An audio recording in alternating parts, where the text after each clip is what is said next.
There is a threshold that exists in every serious pursuit, a specific point beyond which retreat becomes more costly than continuing forward, and the person who understands this threshold, who deliberately crosses it rather than merely drifting near its edge, gains access to a level of commitment that casual pursuit can never produce. Most people never cross this threshold. They remain forever on the near side of it, testing the waters, keeping options open, preserving the comfortable illusion that they could still walk away if things become difficult. And this illusion, however comforting, is precisely what prevents the total commitment that extraordinary achievement actually requires. Understand this distinction clearly, because it separates the tourist from the conqueror in every meaningful pursuit. As long as retreat remains a live option, some portion of your energy will always be spent maintaining that option, rather than being fully devoted to the pursuit itself. This is not a moral failing. It is simply how the mind allocates resources when an exit remains available. A portion of attention, however small, remains permanently reserved for the possibility of leaving, and this reservation, multiplied across every difficult moment of a long pursuit, produces a kind of chronic half-commitment that explains why so many people work hard at their goals without ever quite achieving the breakthrough that full commitment alone can produce. Napoleon Hill recognized this dynamic when he studied the men who achieved extraordinary success, because he noticed a pattern that distinguished them clearly from those who worked equally hard but never quite crossed into the territory of true accomplishment. The successful men had, at some identifiable point in their journey, made a decision so total that retreat ceased to be a genuine consideration. Not because circumstances forced this decision upon them, though sometimes circumstances did play a role, but because they had deliberately, consciously removed the exit themselves, understanding intuitively what most people never grasp, that the presence of an exit, however unused, changes the entire psychological experience of the pursuit itself. Consider the specific difference between working toward a goal while retaining the option to abandon it, and working toward the exact same goal after having deliberately eliminated that option. In the first scenario, every difficulty encountered becomes an occasion for renewed negotiation with yourself about whether continuing is actually worth it, whether perhaps this particular obstacle is a sign that the pursuit should be abandoned, whether the exit that remains available might, in this specific moment, be the wiser choice.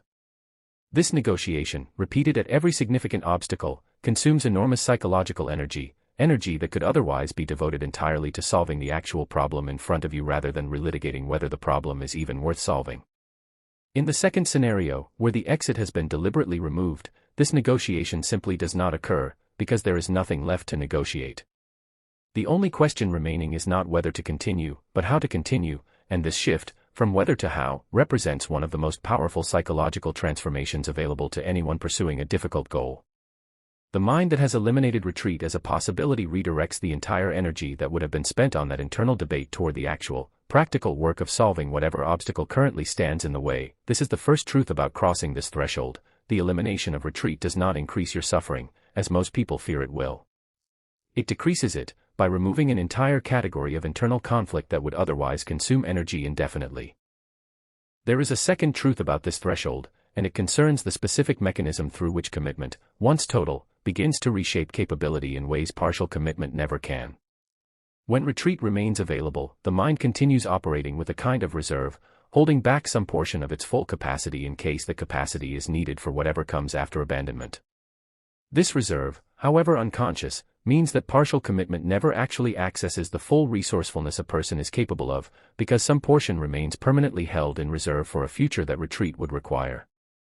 Once retreat has been genuinely eliminated, this reserve becomes unnecessary, and something remarkable often occurs. Capabilities that seemed unavailable during partial commitment suddenly become accessible, not because new skills were acquired, but because the full resource of the mind, no longer divided between commitment and reserve, becomes available for the pursuit at hand.